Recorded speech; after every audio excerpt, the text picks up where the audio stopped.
Well, hello, everybody. We have a fantastic guest on this particular episode of Next Week's Life.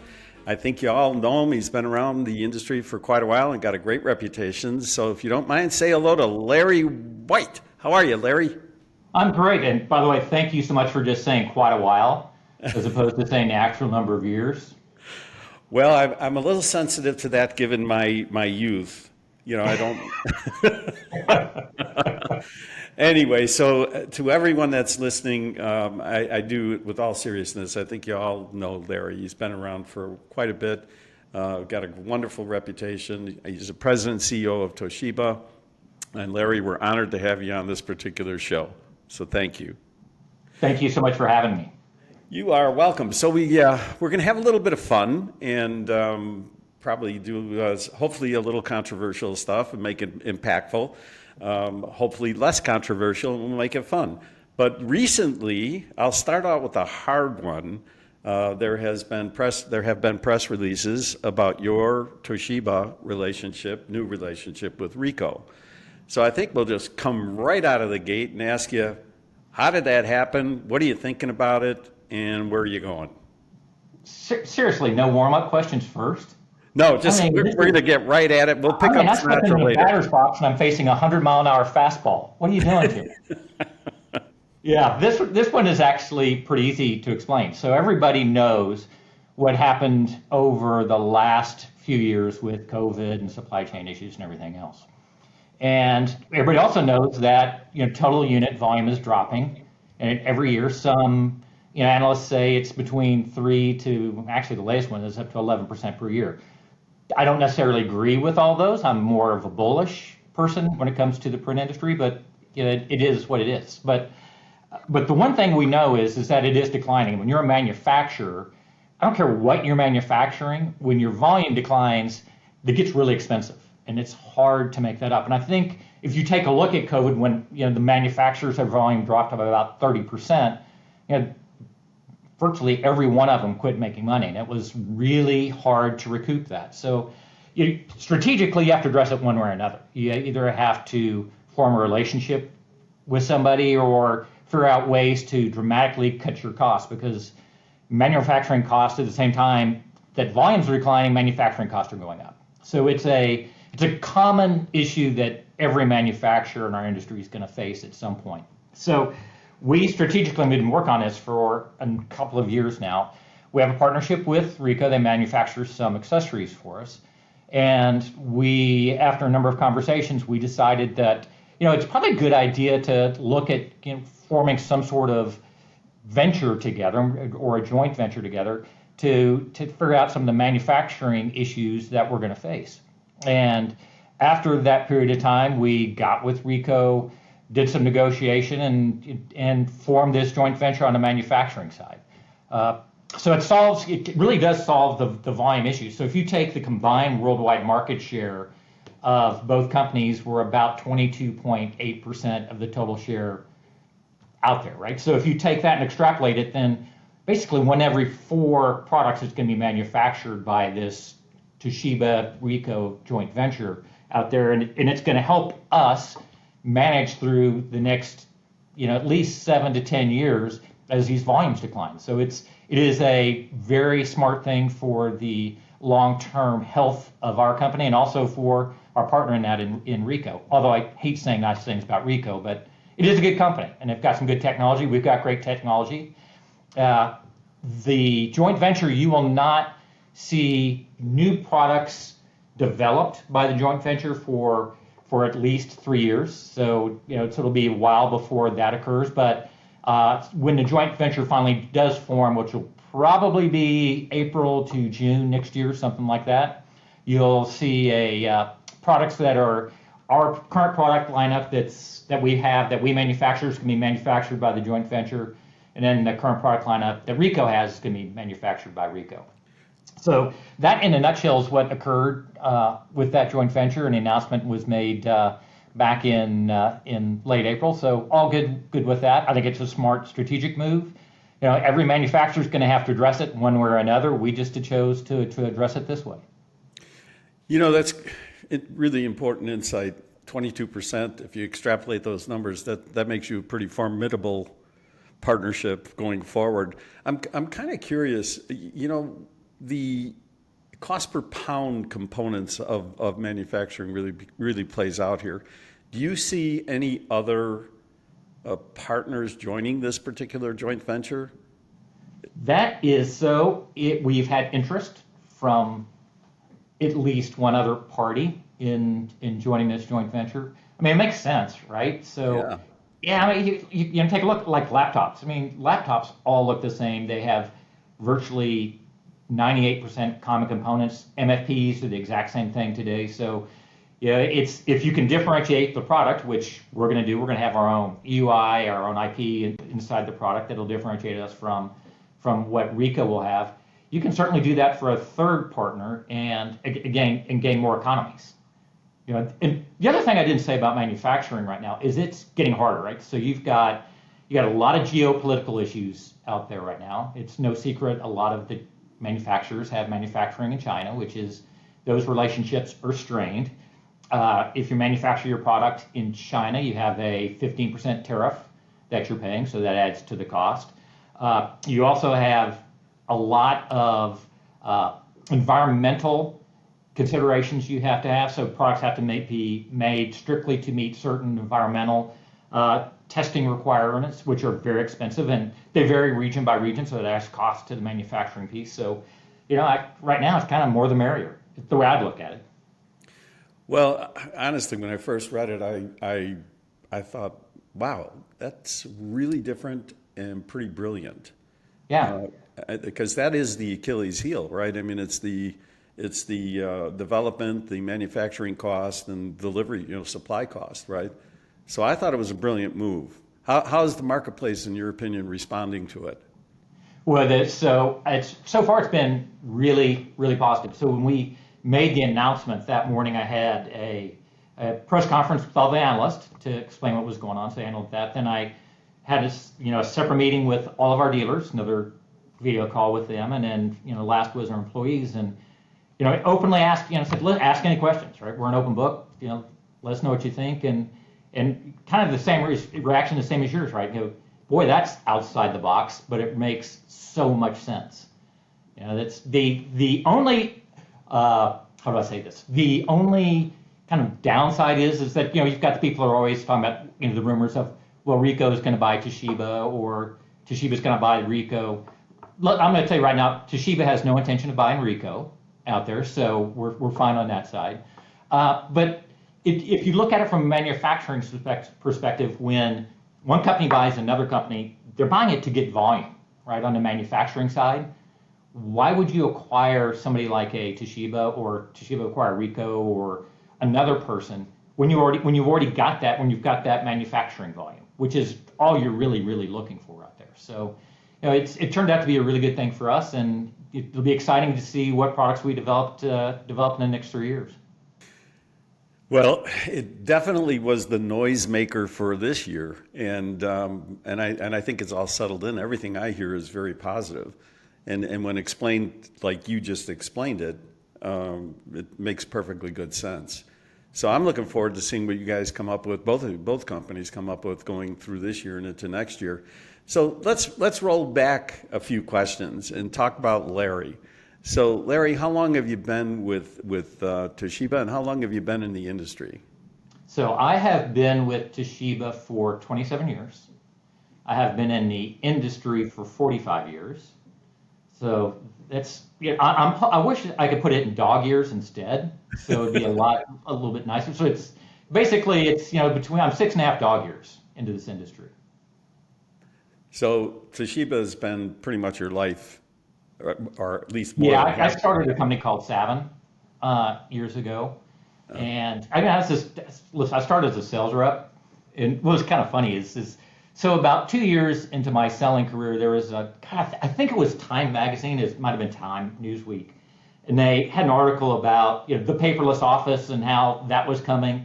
I'm sitting there, selling this copy machine, and I'm reading this article on time and go, what in the heck did I get myself into? I'm going to be selling obsolete stuff like in a week.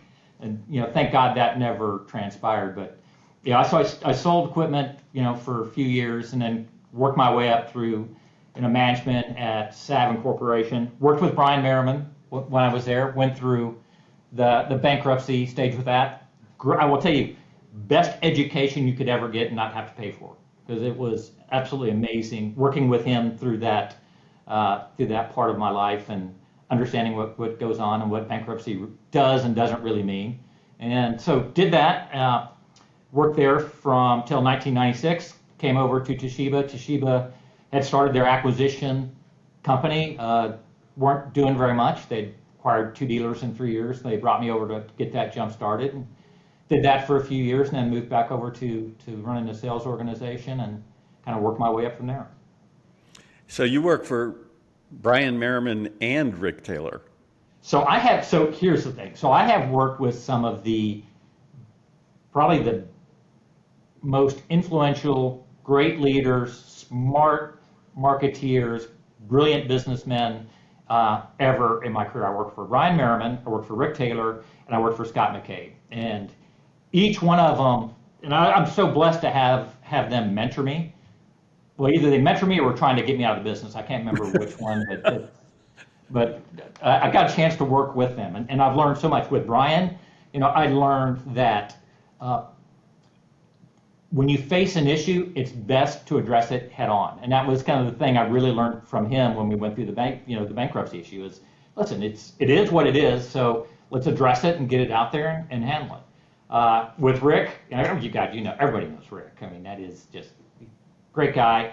From Rick, I learned to be bold, to don't be afraid of making decisions and making mistakes. And a lot of key leaders sometimes are afraid to make a mistake, and you just can't do that. You can't be frozen by what might happen.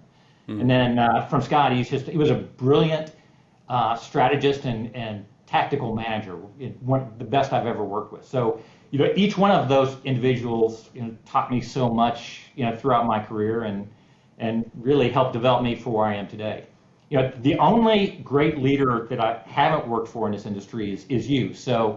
Are you hiring? I mean, I need to add one more to my resume. So, well, I'm honored that you would even think that, and certainly grateful to be included with Brian and Scott and Rick, and those are some really wonderful people. So those are great testimonies you just gave. Yeah. So, and I'm sure they'll be thrilled to hear it. So. Thinking about a little bit more on your personal side, your personality side, and company culture. So when you took over as the president and CEO for Toshiba, what was your mission as far as culture, and what changes did you want to put into place, if I could say it that way, that become your footprint? Yeah. So I didn't have to. It was an easy step, right? Because I didn't have to change anything. Obviously, the ship was already moving in a great direction. The culture here is phenomenal culture, great employees. I'll tell you, our employees are so engaged. And one of the things I'm most proud about our organization is we won a lot of awards. I mean, which is nice. But the award that I've got 2 awards I'm really proud of having won. And the one we consistently win is the best company in this industry to do business with. And that is what I am really proud about, because product lines change, economies change, pandemics hit, but the one thing that does never change is how people feel about doing business with you, and you can't buy that, and you can't change that overnight. That is a long story tradition, and so within our organization, that's the one thing I'm most proud about. The only thing I had to do, because I took over this position in the midst of a pandemic and supply chain crisis, was keep the ship going where it's going, keeping everybody focused on what our job is, making sure that we keep, focusing on the things that we feel are important, right? So we have, we still feel that the print industry is our core business, and we feel there's a huge amount of life in this business, no matter what anybody else says. The second thing is that we wanted to make sure we could continue to grow we call it MPAS, Managed Print as a Service. It's MPS business, right? So we want to make sure that we we continue to be great in that. Now, I say great. There are a lot of companies that are really good at NPS. There are very few companies that are great. We're great at it. We wanted to make sure our thermal business, so that's barcode printers, Zebra printers, for those of you who don't know what a barcode printer is, so Zebra printers, things like that. It is a part of the business which had been overlooked for a long period of time, and we are rapidly growing that business. In fact, last year we grew it over 300%, which is pretty phenomenal. So we'll take that. And the last is our software business. So we're heavily invested in growing that part of our business. Last year we launched our first homegrown, home-developed software, which is called Global Print, and we're going to continue to make investments in that area. So it just is kind of taking what we're already doing and then kind of massage a little bit based upon what the business environment is. So when you look forward, a year, 2, 3 years down the road, everyone's talking about IT services and professional services and some kind of managed services. It sounds to me like your focus is going to remain on the core print side and just make it better. Is that a safe bet if you're a Toshiba dealer? Meaning, did I get that right? Yeah, so I want to talk about the managed services piece first. We made a conscious decision not to go into the managed services piece, and we did it for 2 reasons. First is that we weren't sure what value we would bring to a dealer by us being in managed services, because on managed services, dealers do their own thing. You don't really need manufacturing support for the most part to be successful in that. The second thing is we tried it in a couple markets, did the test market. We failed miserably. I mean, we burned through a lot of cash, cost us some profitability, and so it just didn't make sense for us, right? So we want to be, we've got these 4 core areas that we think we do really well in, and let's get better in those areas. If you take a look at us, 3 years ago we were about a 6.5% to 7% market share company. Today we had a record. Actually, out of the last 4 quarters, we've had 2 record quarter market share results, and we're like 9.6% market share. So wow, pretty dang good, right? So again, just focus on what you do and you're good at, and just try to get better. That's our program. So are you looking to? Which, by the way, congratulations. Those are phenomenal numbers. So I shouldn't walk over that. Good job. Thanks. I mean, increasing that kind of market share in a market like this is pretty amazing. Can you tell my Japanese cohorts that, by the way? Can you send a quick email to them over in Tokyo? I'll send them this podcast. Perfect. Well, after this, they may fire me, so who knows? Well, I don't think so, but that's impressive. Those are impressive numbers. And when you think about, again, in more immediate, are you adding dealers? Are you seeking to add dealers? And how does that face off with any of your direct operations? Yeah, selectively, right? We're not going out trying to massively add dealers. I think a lot of dealers are pretty set with the manufacturer they've got. It's most of the time the dealers we set up are dealers that had worked for a company that got sold, or younger people that wanted to go start out on their own and wanted to be an entrepreneur. So you see a lot of that are newer dealers, and some dealers just it happens, not happy with their current manufacturer, and we'll add dealers on that side. But we're not on a massive dealer recruiting hire. So but we got a great number of dealers going, very, very manageable. Our mix between our branches and dealers is if you rate it on a wholesale level or understanding on a wholesale level, it's about 50% of our business between dealer and direct, which is a great mix for us. Both channels are growing for us, so we're in good shape. So when you're out in front of the dealers, and whether it be your national dealer meeting or individually, what is your best advice, for the dealer to be more and more successful in this marketplace and next year? What do you share with them? Well, what we share with what new technologies we're showcasing. I mean, that's one thing. And everybody's always interested in showcasing what's new, right? What the new shiny thing is. But for us, it is understand your business, right? And dealers have an amazing ability to understand what's going on in their marketplace, what they need to do in their business, and what it's going to take for them to be successful. So over a period of time, it's I'm not telling a dealer what they need to do because they already know it, right? They're smart. My only advice is especially if it comes to the print industry, is if you're going to do something, make sure it's right for your business, right? Don't always chase the shiny new object because that's not always the solution to what you're looking for. We can take a look at a dealer's market share, right, or one of our branches' market share.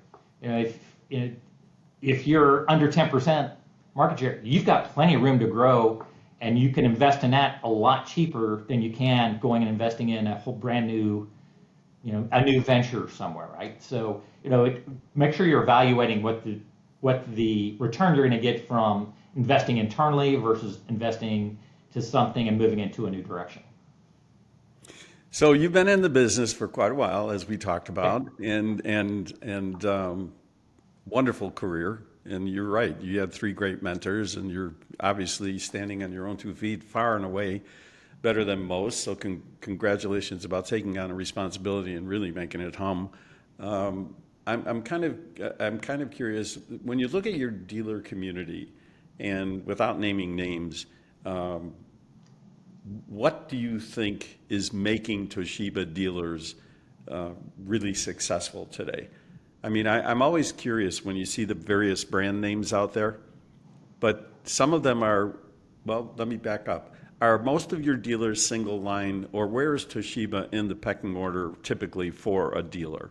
Yeah, if you take it in terms of just the number of dealers we have and say, are they carrying they carry us or somebody else? And so if you take a look at it, we get about 40% of our dealers in numbers that are single line with us.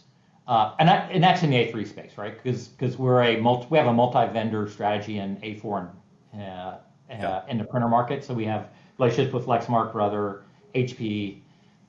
So we don't really consider that being a dual line area because we encourage that.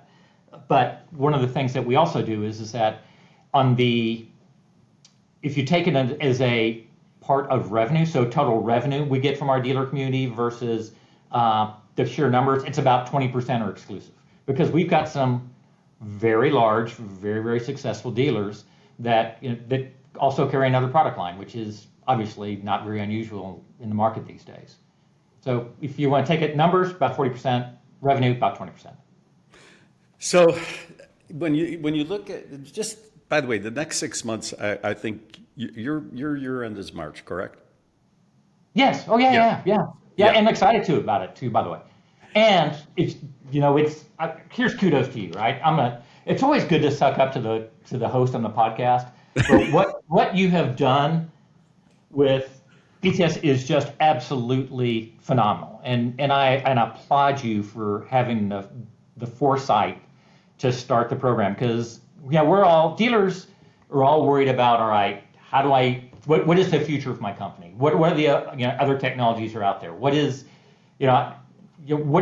some of the things that are important to us, like cybersecurity, and whether you're selling some sort of cybersecurity software or how it impacts your business is I applaud you for that. It was great foresight. Your list of speakers, present company excluded, are phenomenal. The attendees are so smart, brilliant. I love going to your event, and kudos for you to doing that, and thank you for allowing us to be a part of it. And we are not only a sponsor, we're a very proud sponsor. Well, thank you for saying that. Really appreciate it. And you're right. I was going to thank you for Toshiba's sponsorship. For the audience, for the first time, Toshiba has taken a premier title position sponsorship. So that's a wonderful, I think, testimony to ECS. The fact that you just said it and you're putting your money where your mouth is, so to speak. But I really thank you for that because this will be the 3rd year post-COVID, if I could put that in the category. And I'm expecting in January to have a really great show because of people like yourself and the sponsors that come and all the dealers. But I thank you for that. On a fun side, Larry, what I know, do you play golf? Do you sing? Are you in a band? What do you do for fun? Oh God, if you heard me sing, it would be the end of the podcast right here. So no, I don't sing. Uh, so I do like playing golf. You know, I've got the really sexy golfer's tan. It's There you go. really attractive. So I do play golf. Started fly fishing about 4 years ago. Love fly fishing. What a Wow. great sport that is. Kind of my stress relief is, around the house is gardening. So, plant something, watch it die 6 months later, plant something new. That's kind of my gig. And then, and reading. So if I asked, this is a classical question, but if I asked your best friend or your wife or someone very close to you, what is it about Larry like that makes him great, and what about Larry White that makes me crazy, right? So the two Larrys, the good Larry and the bad Larry, Oh, what are God. the attributes? Oh, my God. So getting me to say something nice about myself, good luck. Yeah, Let's, well, that's why I said, what would your best partner ever, best friend ever say about you on the good side? yeah. So my wife, who is absolutely, by the way, with my wife, I married so far over my head, or if you want to use a Texas phrase, I definitely outkicked my coverage with her. But she is, I think what Yeah. she would say is that I am extremely loyal. And that is, if somebody, needs something, I'm there for them, whatever it is. Uh, it's, you know, I think that's important in life, right? And you know, Absolutely. and she may say I was a pretty good parent. Well, again, perfect accolades for you from what I've seen. And on the downside, what would your wife say? He's a pain in the ass because, Well, let's see. Okay, so I put the toilet lid down, so she can't say that. you're well trained. I'm a pain in the ass because I fall asleep on the couch. That Ah, drives her freaking crazy. Yeah, we'll be watching a TV show and I'll fall asleep in the middle of it on the couch, and then I want to pick back up where we left, where I fell asleep. So he goes, no, go watch it. I'm going to bed. You go watch. You go rewatch it. So well, those are pretty harmless. That's a pretty harmless thing. Good. So as we turn the corner here and we're rounding basically out this really great show because of your input, what best advice would you give basically to the industry? So if you're standing up on a stage at ECS talking to everybody, what is the best advice you would give all those people? I would say trust your gut. Right? If I look back at my life and decisions that I've made, both good and bad, I would say more often than not, if it wasn't a good decision, it was because I didn't trust my gut. And you can have all of the best analysis, analytics, input, and everything else, but there's sometimes that you just gotta trust your gut, and people's intuition is usually spot on. So, people tell you, you need to be here, you need to be there, you need to do this, you need to do that. When it comes down to it, it's your business, it's your life. You trust your gut and you decide what you want to do and whether you think it's the right thing for yourself personally and for your business. And that's kind of that is my advice. I'm not a sage person, and I'm not the smartest guy, in the industry, but I have been around a while and I've seen, people do really great things and I've seen people do really stupid things. And when I see people do stupid things, it's because more than likely than not, they just didn't trust their gut. Man, that is such great advice. That is spot on. I mean, everybody can read, learn, and consume knowledge, but at the end of the day, you better trust your gut. Yeah. I love that. Okay, so which actually brings me to maybe another question. Do you think leaders are born or made? Both. First off, is I think the born part of it is that you know part of it is your just natural desire to be successful and to lead people and want to take the responsibility to do that. And I don't, I think there's just something innate in people, but even having said that, there are plenty of people that have the capabilities that don't want to do it. And in that part is I think leaders are made, and it goes back to my mentors, right? They, their DNA is in my DNA now, and I learned so much from them that I would not be the person I am today if it wasn't for those three gentlemen. So it's both. I mean, what a cop-out answer, by the way. If I was going to take a stand, I should say, oh, they're absolutely made. But I think there is, aspects of both of them. Yeah, well, I'm not even sure it's an answerable question, but your feedback, your input about something like that is critically important to people who listen, right? So young people who listen to this podcast, that's good insight. And I've always found that empathy somehow, an empathetic leader are the ones that are going to trust their gut and find success, like you. You give that vibe off. You are clearly an empathetic leader. But speaking of empathy, and it reminds me, I love Winston Churchill quotes, by the way. He's just awesome. And by the way, he probably has a lot of quotes that are attributed to him that he never said. But anyway, it's a whole other story. But one of his quotes was, "It takes courage to stand up and speak," which is the same thing it takes to sit down and listen. Right? So that's That's a great quote. Leadership is not all speaking. Leadership is, in fact, probably, in my opinion, more important to be a great listener than it is a speaker. Well, I love that, and I'm a Winston Churchill fan too, so that's good. Now I'm going to have to go back and read a few more books just to review. But final question, very important, maybe the most important question. Do you have a favorite Frank Sinatra song? Yes, I do. Stairway to Heaven. Wait a minute. Oh, wait, that's Robert Plant. I get those two confused all the time. So, yes, I do. It is Way You Look Tonight. I think it's just a brilliant song, and it doesn't get enough play.